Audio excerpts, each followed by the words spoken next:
This next session, we have two portions.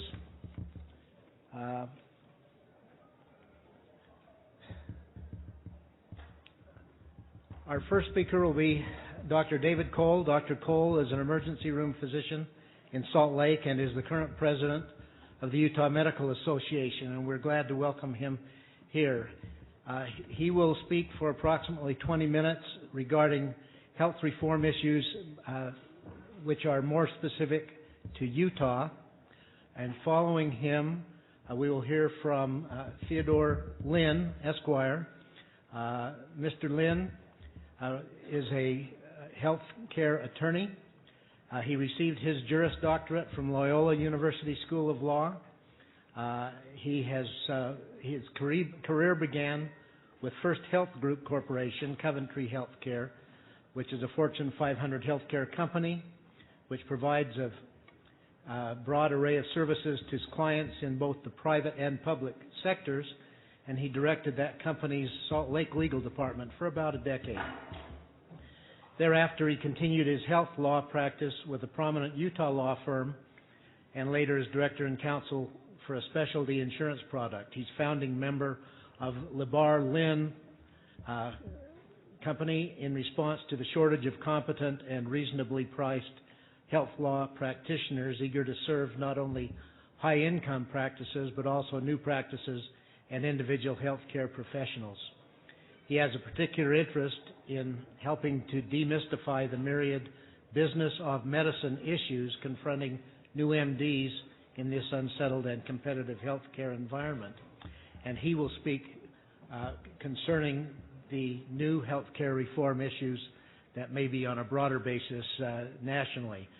And we would hope that between Dr. Cole at about 20 minutes and Mr. Linn at about 20 minutes, we would like to be able to reserve about 20 minutes at the end of the presentations, at the end of the second presentation, for questions and answers from the audience, because I'm sure that there are many of you who don't have a terribly great understanding of what it is that we may be about to be going into. So with that, let me turn the time over to Dr. Cole. Thank you, Val. This is forward.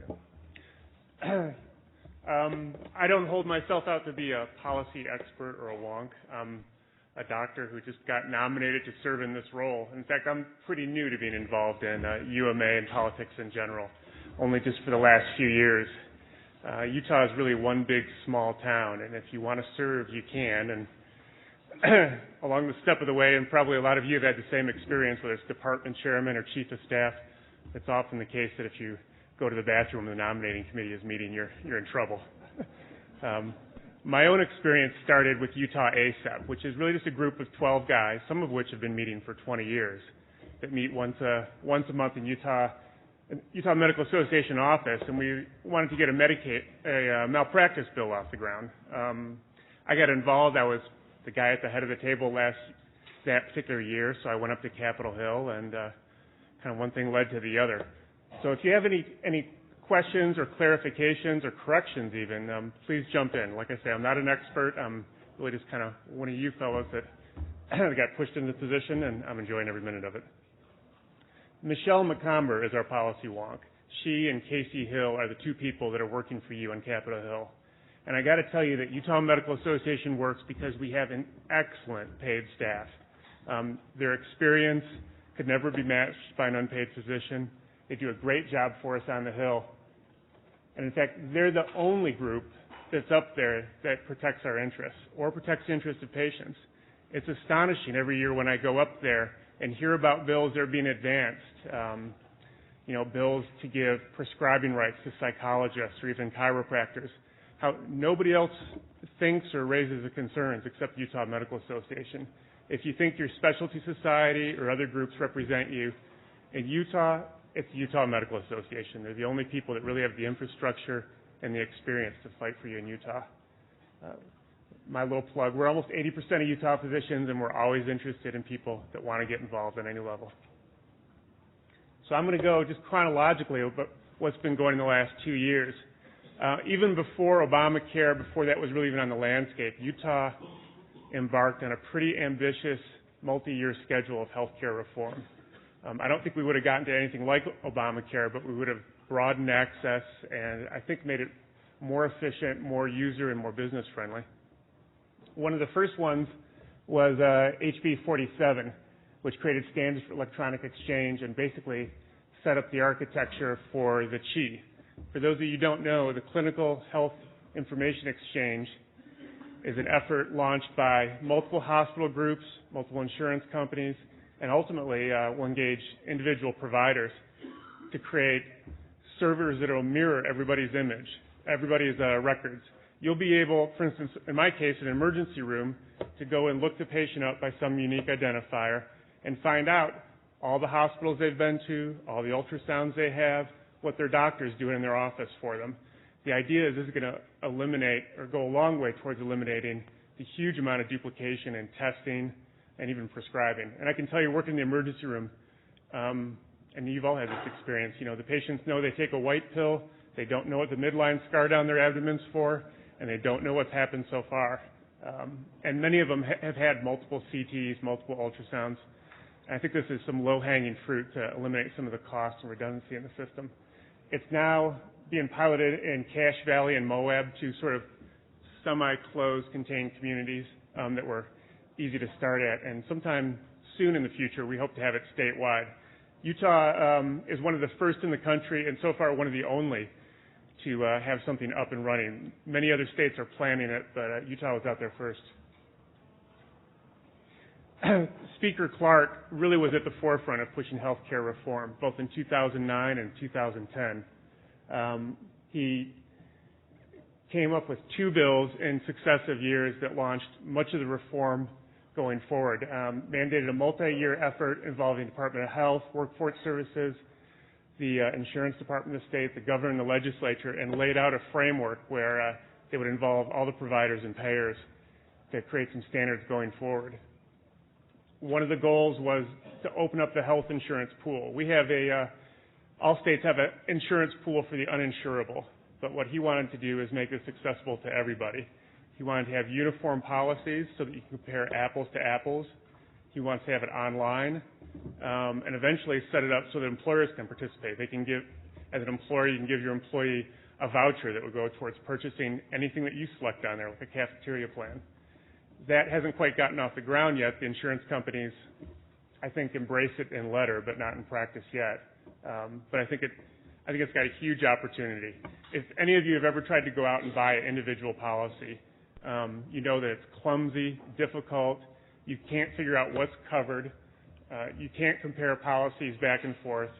And in fact, even after you get the policy, it's not clear what exactly they will pay for. It also strengthens CHIP. In the past, a lot of those funding provisions for CHIP would expire and had to be reauthorized, and they wrote into law to remove the expiration on a lot of the funding sources for CHIP. This is one of the ones that I got involved with, which was malpractice. I don't think very many people outside the medical community really understand how much malpractice costs. Some think tanks and legal groups estimate it at 1 or 2%, and they're looking at the direct dollars. They say, well, your practice is $1 million a year budget, and you spend $10,000 or $50,000 a year on malpractice insurance, and they work the costs in like that. But you and I all know that where the real cost is in testing. I can tell you, in emergency rooms I've practiced across the country, that 10 or 20 or 40% perhaps of the CBCs, the x-rays we get, probably aren't necessary. Strictly speaking, if we go by the academics, we all know the Ottawa ankle rule, and we all x-ray ankle sprains anyways. This is a start. I don't think it solves the problem, but we started with emergency medicine, and this applies to all care that's EMTALA mandated. So if you're the ear, nose, and throat doctor called in for an emergency room and you don't have a pre-existing relationship with the patient, or you're the OB-GYN and you have a drop-in patient, that all qualifies. And it raised the standard of proof to clear and convincing. We had hoped to go for gross negligence, which is what 3 states do, but we were told that under Utah's constitution and contract law that would probably be struck down. This is a much more difficult mandate. It hasn't been tested in court. I don't know what it's going to do to outcomes and rates. But the previous preponderance of the evidence is the 51-49% rule in front of a juror of your peers. This is a much more difficult standard to meet, and it is one just step short of gross negligence. And that was a joint effort of Utah, ASEP, and UMA. And I have to tell you, without UMA, we wouldn't have had a clue to how to do that. We didn't have the background or the experience. We told them what we wanted to do with the bill, and we were willing to come and testify. The UMA, for any medical bill, on the behalf of physicians, are the people that get it passed and get it done. Again, some bills by Speaker Clark, HB 294. Developed some common policies offered on that health information exchange. There were, I think, 4 or 5 different policies, high deductible plans and so on that you could choose from. Create some standardization across the insurance market. They wanted to have a standard uniform electronic claim instead of a multitude of different claims with different payers. And this set up some framework to help develop that. Again, our most recent malpractice bill was 145 by Senator Adams. By the way, Senator Adams and Senator Knutson are 2 friends in the legislature. I know they practice up this way, so if you get a chance, you ever see them, tell them thank you. If you get a chance to write a check, that's even a better way to say thank you. This was our big bill, and probably the only bill we'll be able to advance in Utah for the next 4 or 5 years. UMIA, which is the malpractice insurance company started by UMA, tells us that one of the biggest drivers of their escalating premiums is the cap. The cap on economic damages previously was set to index with inflation. Now, looking forward, these insurance actuaries have to plan things out for 10, 15 years. That becomes very difficult for them to write that into rates. They can't estimate the rate of inflation. They don't know how much the cap's going to rise. And those high dollar cases, that cap ends up taking the lion's share of payments. So what we're able to do is roll it back. It had been about 483 or 49. We rolled it back slightly to 450, but more importantly, we froze it. And that should make it much easier for them to write policies, and we're hoping going forward, lower rates. We were able to get a few other things in there. You have to have an expert witness sign an affidavit of merit if your case has gone before the pre-litigation panel, and the pre-litigation panel has found that non-meritorious. If you want to advance the case, you need to find an expert. And not only that, if that still goes to court and you win, you can ask for damages against the expert. You can go to that judge and jury and say, this guy signed an affidavit of merit. You've ruled that there is no merit. And you can actually go back to that. So the person who signs this has some incentive to tell the truth. The ostensible agent clause was important for hospitals. It helped limit the practice of naming the deep pockets. If you work in a hospital or at a hospital, even if you're not an employee, attorneys will say that you're held out as the ostensible agent. Somebody that comes to my emergency room doesn't know that. They just think I'm part of the hospital. I'm the ostensible agent. So they'll name the hospital, the nurses, everybody that's attached. And hopefully this limits that a little bit and doesn't pit the hospitals against the doctors in these suits. This is the big one that you need to start being aware of, the efforts of Senator Lillenquist. This gentleman is new on the legislative scene. He's very bright. He's very determined, and he's been given the charge by the Utah Republican Party to tackle the Medicaid problem. Medicaid was 9% of the budget in 1990. It's 18% now. And just doing the demographic math, they figure it's going to be 36% by 2020. And that does not include any of the changes of the Affordable Health Care Act, which are going to tremendously swell the rolls. Well, in Utah, they're not going to raise taxes. Taking another 18% bite out of the budget from somewhere else is probably not feasible. Their plan is to freeze payments for Medicaid. They've had it. They want to put a cap on it. They'll probably let it escalate by some single-digit amount, but it's going to be slow, and it's going to be within a contained mechanism. Fee-for-service for Medicaid in the state of Utah, I think, is dead. I think that's going to go away.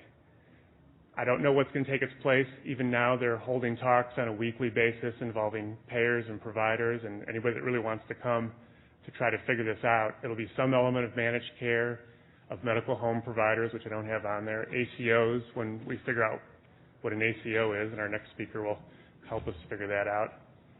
I don't know what this is going to look like, but they are going to limit it. They want to align payments with risk and payments with outcome.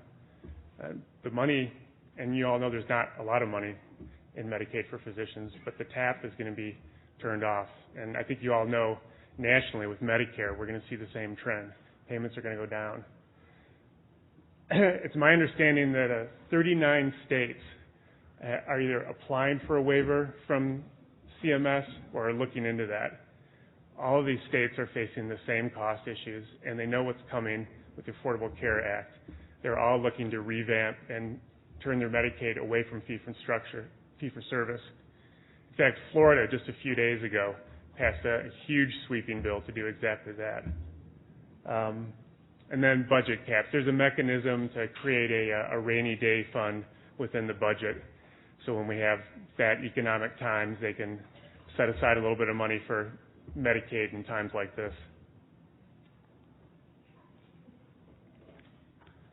This is a small bill that UMA worked on, but important, I think. We've all seen big billboards by the freeway that, you know, Dr. Bob, come see me, and all you see is Dr. Bob, and only if you go to his office or on the finest print, you discover that he's a chiropractor. In fact, we had a case in Sandy, just by my house, Dr. Kara, who's a nurse practitioner that practices independently. I'm sure she's very good, but she advertises herself widely, locally, and on a big sign is Dr. Kara. Well, she has a PhD in sociology, and that's her basis for calling herself a doctor. It's UMA's position that doctor means MD or DO. So now we're going to mandate that in advertising. They have to clearly state their license type in any advertising, and it's going to give DOPL the ability to regulate that and enforce it. As far as the details and how big the font and so on, that hasn't worked out. They'll do that in rules, but I think this is an important step.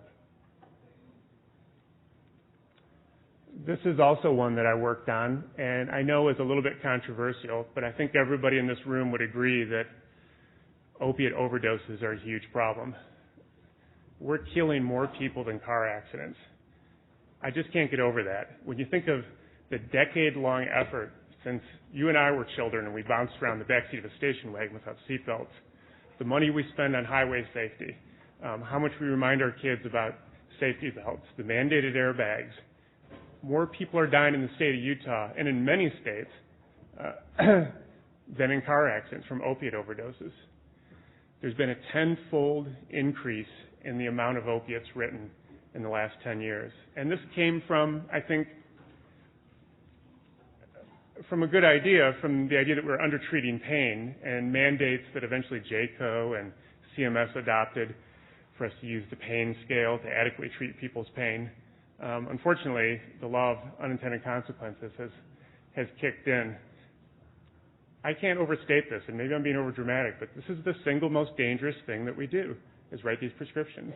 I mean, can you imagine if there's an operation or another med, a diabetic med, for instance, that killed as many people as this? People would be up in arms. It's finally getting some attention. We're making some progress. But I don't think that physicians should wait to be regulated from the outside, and that's what will happen if we don't lead this.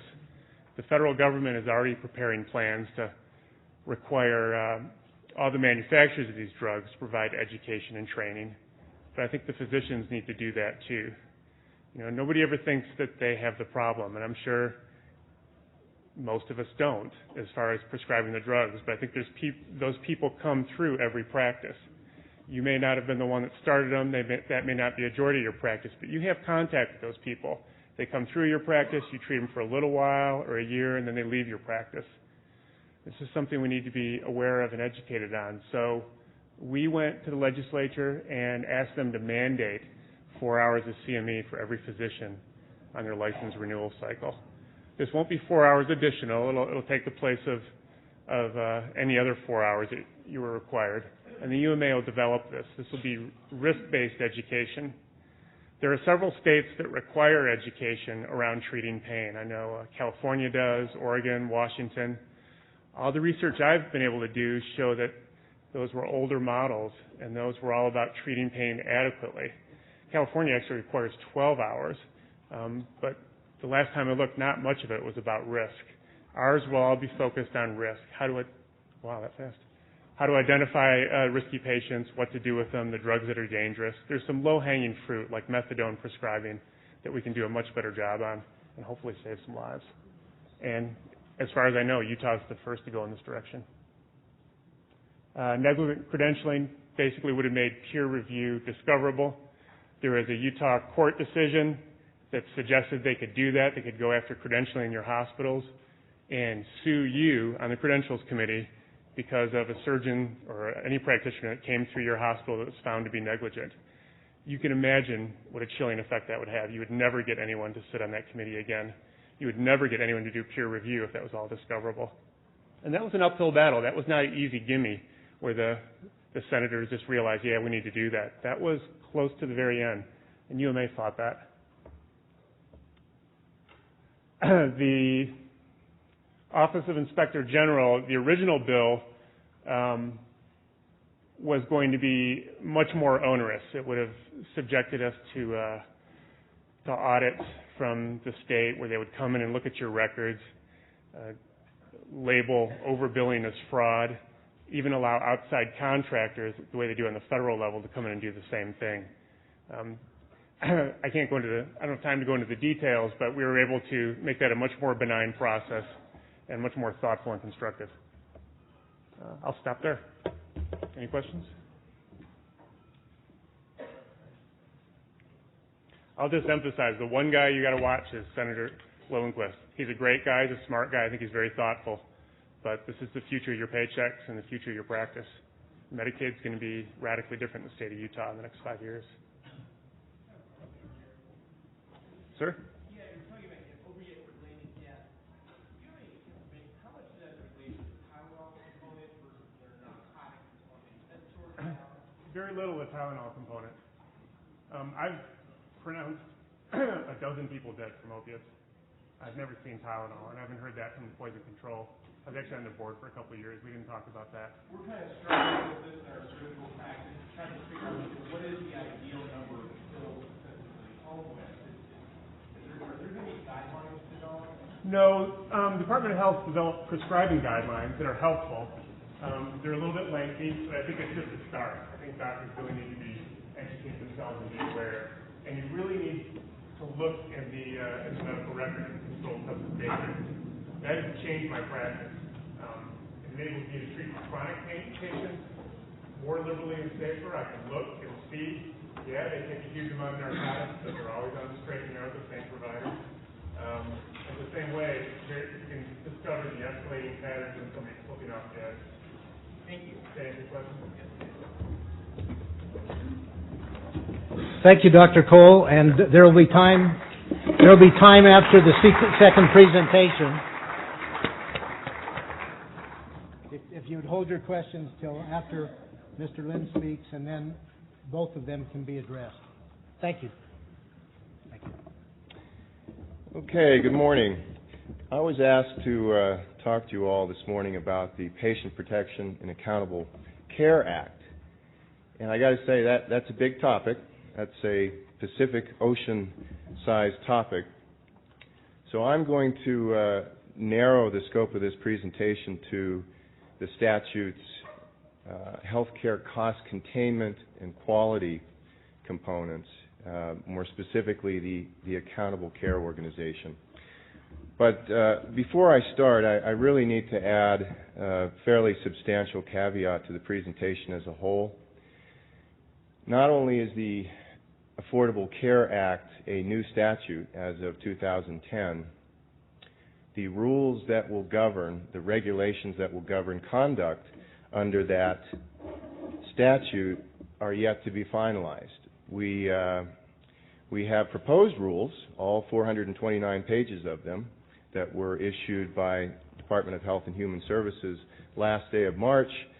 The final regs are out there sometime in the future, hopefully soon, because the starting gun for the ACO program, the Accountable Care Organization program, is January 1, 2012. I should also say that devil's in the details here, and although we have proposed regs, a lot of the boundaries of the regulations, in other words, how we interpret the regs in the context of specific fact patterns, that's going to be flushed out through the so-called opinion letter process. The Office of Inspector General will issue opinion letters in response to specific questions that arise along the way. CMS is also going to be issuing, I'm sure, periodic notices and bulletins to clarify things. So the caveat is this. We are in the midst of a very dynamic healthcare environment right now. The feds are going to be experimenting with a lot of cost containment programs, but what I can tell you today is the flagship for those efforts is definitely the Accountable Care Organization. There is no doubt about that at this point.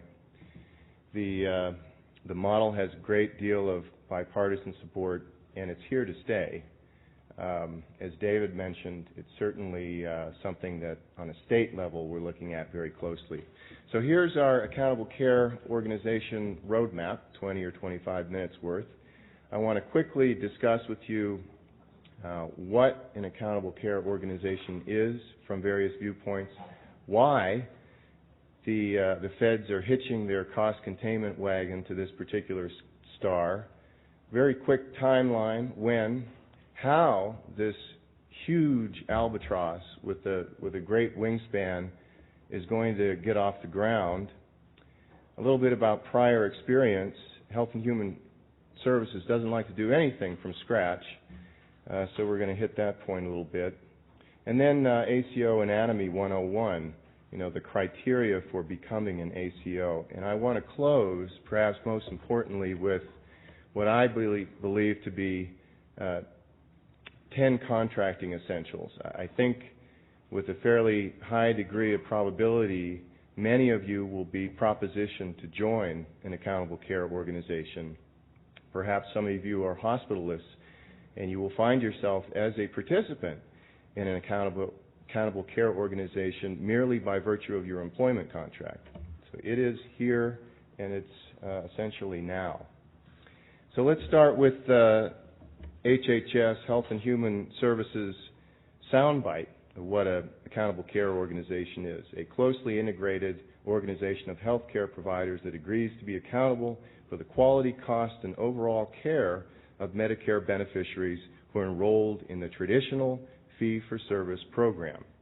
Now, I added the words closely integrated from that little soundbite because it is very obvious to me, if you look at statements from the Secretary, for example, the age of fragmented healthcare is dead. It's over. There's a strong bias towards close integration, which the administration sees as a means to the end of controlling costs.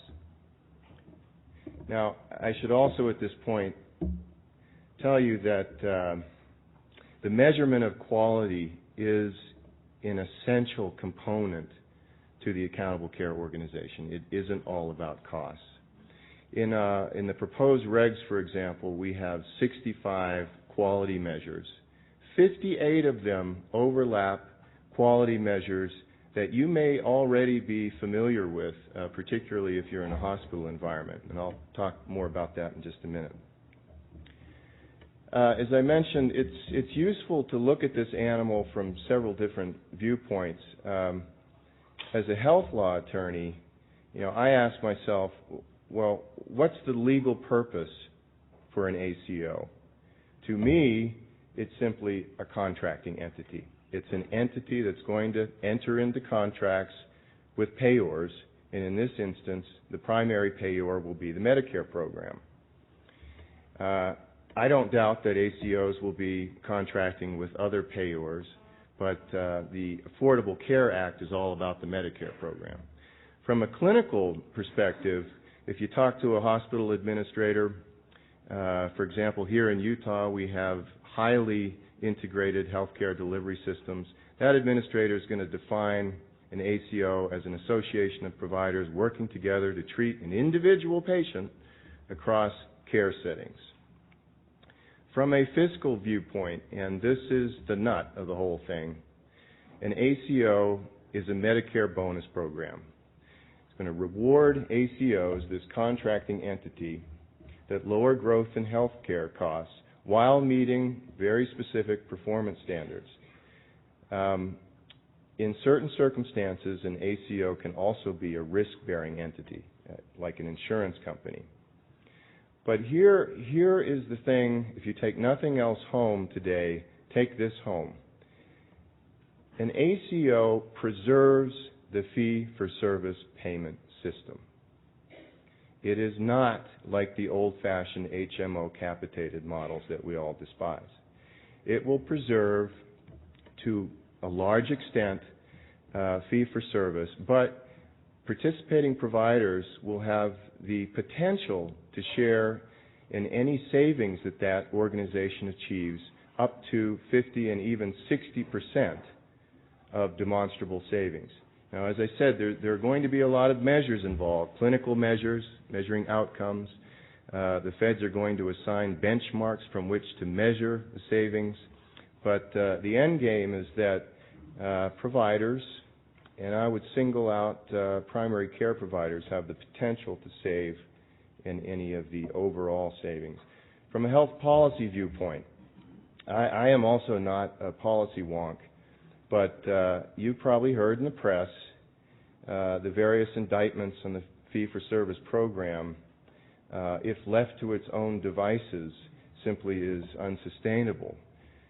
So the ACO model seeks to remove existing barriers to improving the value of care, and the feds see those barriers as any payment system that rewards the volume and intensity of provided services instead of quality and cost performance, and the widely held assumptions that more medical care is equivalent to higher quality of care.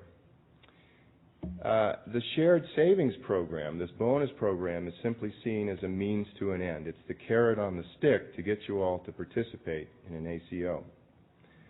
Why? Why has the current administration glommed onto this concept? And the answer is traceable, by and large, to Dr. Elliot Fisher of the Dartmouth Atlas Project, Hanover, New Hampshire, my hometown. Dr. Fisher and his group challenged the assumption that in geographic areas where you have more health care being provided, there is necessarily better outcomes, a healthier population. This map, and I should explain for anyone listening to this at some later date on audio, we're looking at a map of the United States. It's shaded in green. The areas shaded in dark green are those areas where there's a heck of a lot of health care going on. A lot of services are being performed, a lot of spending. But what Dr. Elliot Fisher found was that there simply is no correlation between high spending, number of procedures performed, and outcomes. That caught the attention of a lot of policy wogs in Washington.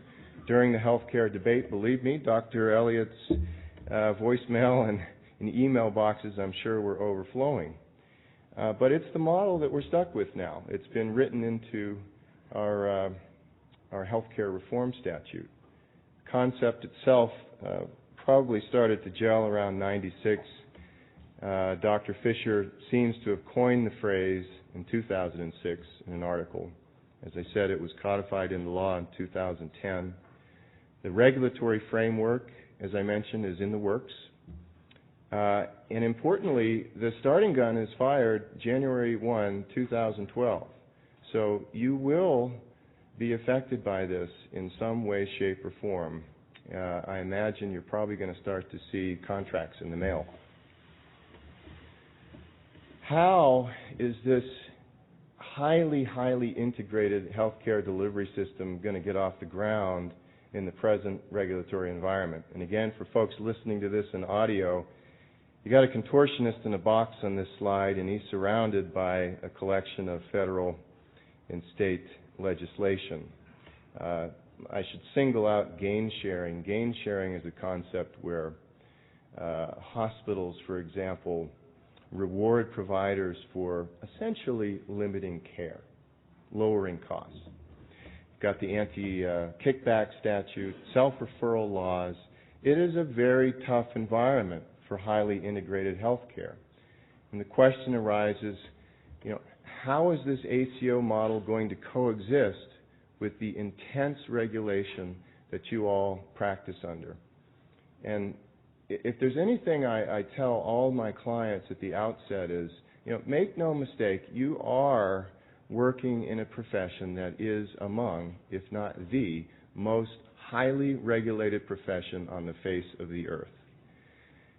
It's difficult to see how change is possible, and in this instance it wouldn't be possible but for the federal government being willing to craft exceptions to all of these statutes, gain sharing, Stark Law, anti-kickback.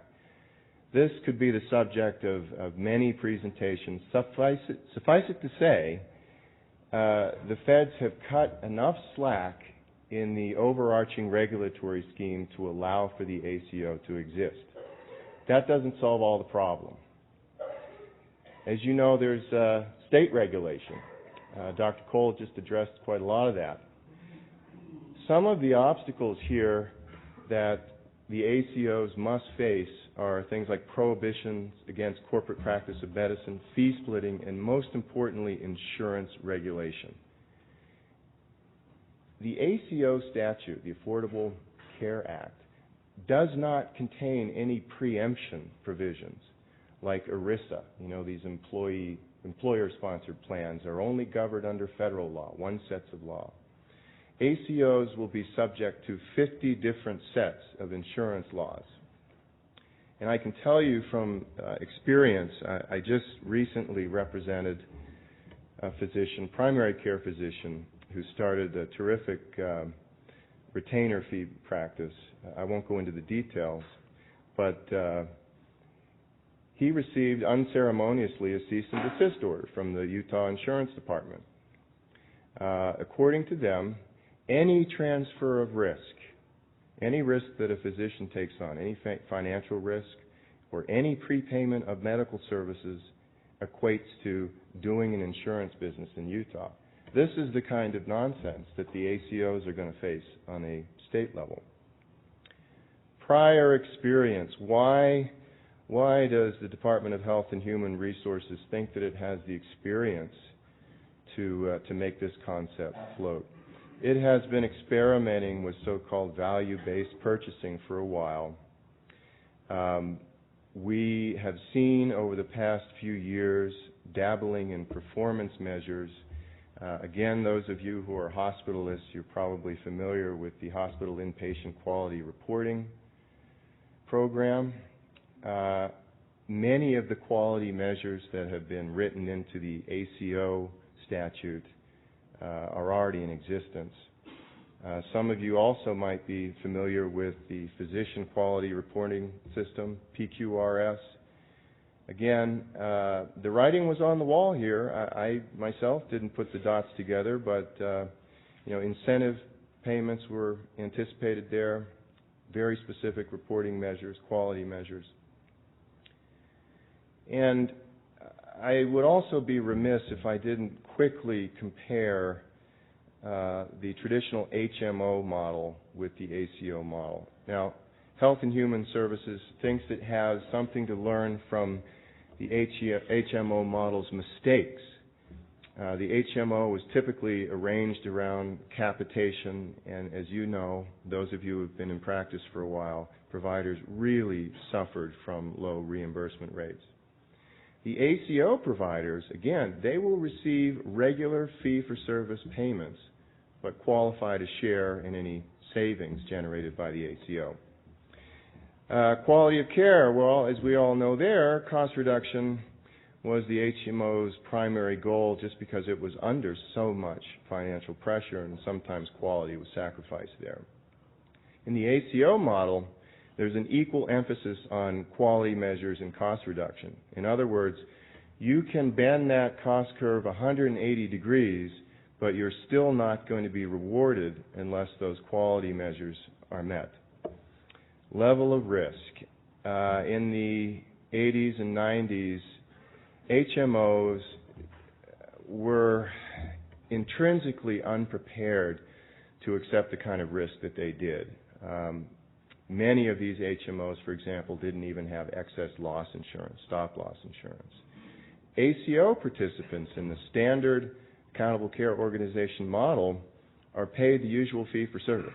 So you've still got that take-home money, you've just got potential to share in some savings. I'm not going to spend a lot of time here, but ACO anatomy, well, you've got to have a legal structure. Very importantly, you have to have enough primary care physicians to treat at least 5,000 members. You've got to agree to a 3-year contract. There has to be sufficient integration for physicians to share information, sufficient information for Medicare to assign beneficiaries to a specific primary care physician. The board governance is important. There must be primary care physicians on the board, Medicare beneficiaries, and other stakeholders. And you've got to have a system for evidence-based medicine. And this nebulous concept of patient-centeredness, which in my mind simply means surveying patients about their satisfaction. Who can participate in the shared savings program? I should note at the outset, long-term care providers were carved out. Interesting, but CMS didn't think it had enough experience or data. You can have professionals arranged in a group practice. They can share in these shared savings. Networks of individual practitioners, partnerships, joint ventures, or hospitals employing physicians. Here's the advice I would give you as you are presented with contracting opportunities. This process is going to require a lot of introspection. Again, there is a very broad palette of quality measures in place here, and I fear that you will be presented with contracts that encompass all of those quality measures, regardless of the nature of your practice. So you've got to ask yourself, what does your practice really do well? How can you get at that bonus payment in the safest possible way? Are you willing to assume the weight of all of the quality measures, or do you want to limit that? You need to negotiate with the ACO to capitalize on what you do best, and perhaps you don't want to provide all the services that you do in your practice in that ACO environment. Maybe you want to carve some of them out. Contracting essentials. As I said, one model is a risk model. If the ACO is promising you the potential to realize and disperse 60% of savings, be aware you can only qualify for that 60% of savings if that ACO is set up to be a risk-bearing entity. There is a downside. In other words, if they're shooting for that 60% level, they are also on the hook in case they don't make, in case they don't clear that bar. They have to pay some money back to the Medicare program. So the first question is, what risk is that ACO taking, and are you being asked to assume any of that risk? Legal risk. I described the waiver program. This is not an easy fit. ACOs don't fit well in the current regulatory environment. So you want to get assurances from the ACO driver here that they're in compliance. And you also want to seek assurances that in the event the ACO is not in compliance with federal and state statutes, you're going to be indemnified if there's ever a problem. Integration, common sense. How is your practice financially and clinically integrated into this system? What kind of problems is that going to cause? Investment. It costs a lot to start an ACO. In the Fed's demonstration project, a 5-year project, the average cost to start an ACO was $1.7 million. So be aware. Are you being asked to shoulder any of the capitalization costs? Malpractice. I don't know what's going to happen. If one participant in the ACO is sued, given the fact that the organization is so closely integrated, will all members be responsible for the claims against one? That's something that's got to be worked out. I'm sure the plaintiff's attorneys are absolutely going to try to sue the entire organization. So seek whatever assurances you can, indemnification, etc. Governance, will you have a say on the board? This is really important. The statute anticipates participation by primary care physicians, etc. But there is also a carve-out for so-called existing ACOs. And what I think that means is where there is already a highly integrated healthcare delivery system, they may very well be able to retain their existing board, which may create significant problems for you if you don't have a representative on that board. The foundation of an ACO will be its primary care physicians. I put the word good in quotation marks here because a good primary care physician in this environment is going to be a primary care physician that works well with Medicare patients. The whole idea here is to bend the cost curve and to increase quality outcomes. If you don't have a good foundation of primary care physicians, I don't see how the system can work. Duties, what's the full universe of unpaid responsibilities? You know the drill. Your administrative burden is already so high. What is the ACO going to ask you to do that's going to be unpaid? Patient policies. Critically, patients will not be captive within an accountable care organization as they were in an HMO. They're free to leave. So what is the ACO going to do to retain those patients? That's a great question. I don't know. All I know is that you should question any inducements that the ACO is going to provide to keep those clients and keep them happy and make sure that any inducement is legal. Due diligence. If the ACO is going to accept risk, obviously, you want to make sure that that institution is sound. Do they have the money to pay the downside in the event they don't meet the targets? 101. I know it was fast, but we're open for questions now. Yes, I think that we could have had probably this presentation go on for another half hour with some of this new information. But let's open this up now. Have Dr. Cole come up here also, and we'll open this up for questions. We'll try to go for 10 to 15 minutes so that we let's try to hold it within that because we have one more speaker in this session before we break for lunch. So with that, and there are microphones at the two outer aisles, I think. Sure. I don't know if this is working. So tons of questions come out of this, but I'm a primary care physician. Would I belong to numerous ACOs looking towards the future? You, in fact, are the exception to the rule. Because the primary care physician is the cornerstone to this organization, you will not be allowed to participate in more than one ACO. Other physicians, and I'm sure you all know what a primary care physician is. We're talking about family medicine, peds. What else do we have? Internal medicine, and I suppose geriatrics to a certain degree. Physicians other than primary care physicians, other specialists, can in fact participate in a number of ACOs. Primary care physician, no. You're hooked in. And importantly, the ACO cannot change its makeup of primary care physicians after it forms the organization. to avoid antitrust issues, the physicians that are in that organization are there to stay. Can't swap. For 3 years or whatever. 3 years. So I guess I still don't understand. For example, if I enter into an ACO for a certain payer, but that's only a small portion of the whole practice, I'm excluded from participating in other ACOs?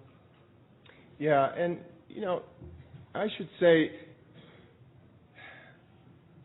there's no vision at this point that the ACO model is simply going to occupy the entire healthcare field. At most, I think we will see maybe 8 or 9 million members in these ACOs in the coming years. So your practice will remain largely unchanged.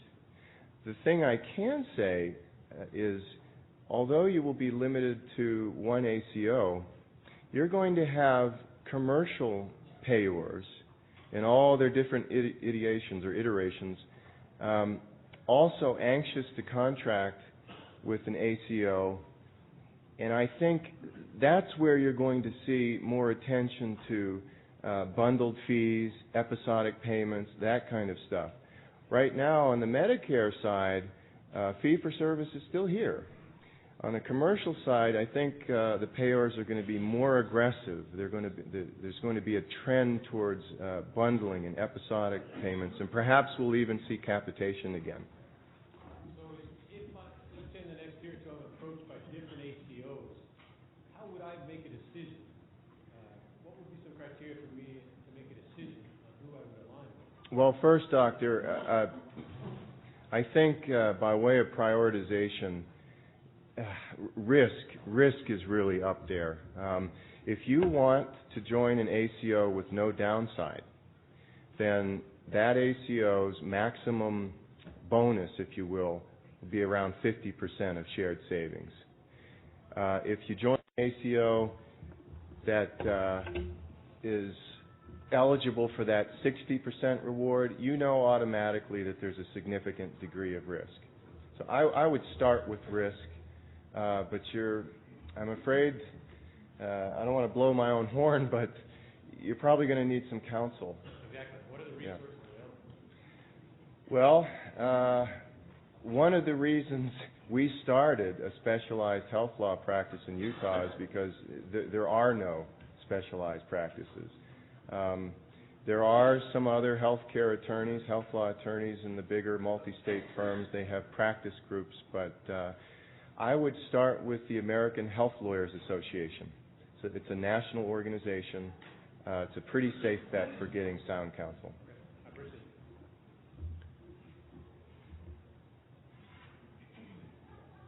it. This is a question for Mr. Linn. My name is Paul Schofield with the Ogden Clinic.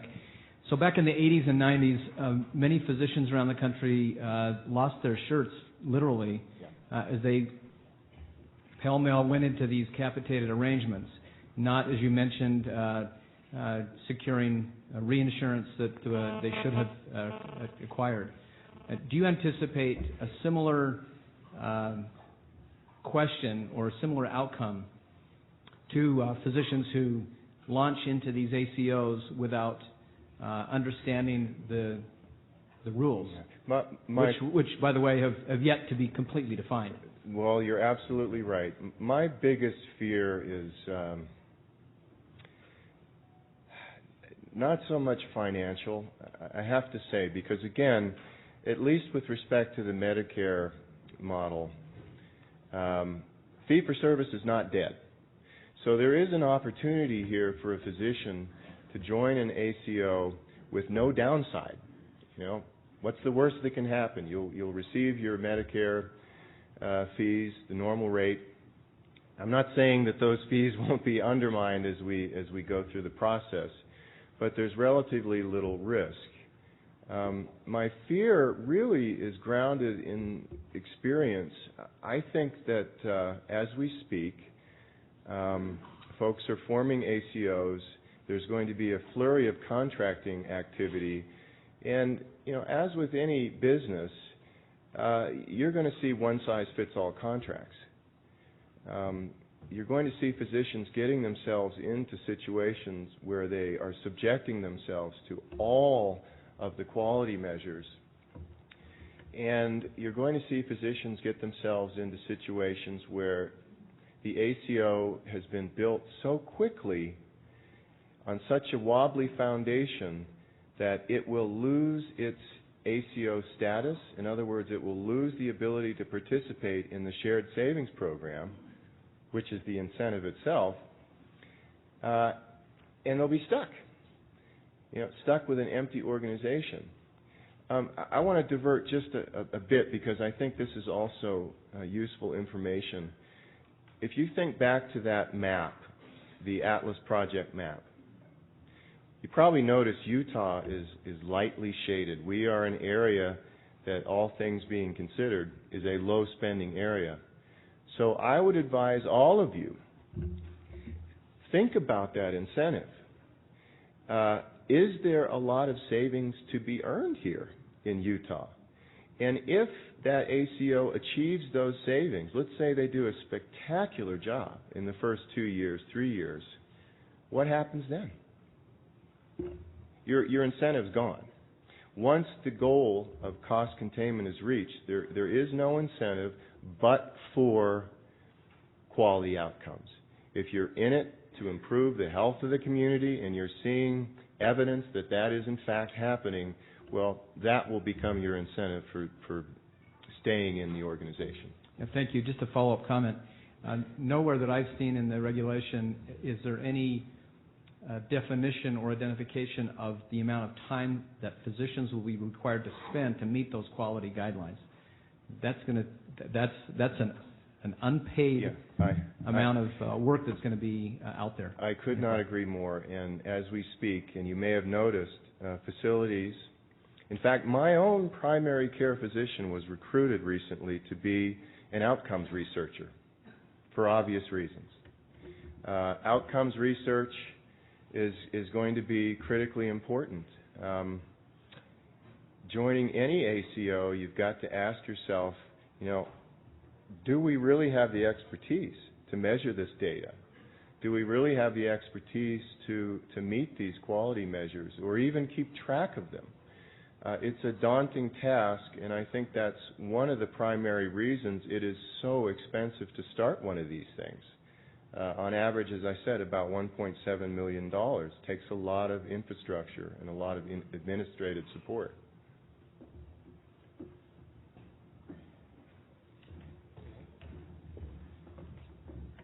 Seeing no one at the microphones, I'd like to thank Dr. Cole and Mr. Linn for being with us today.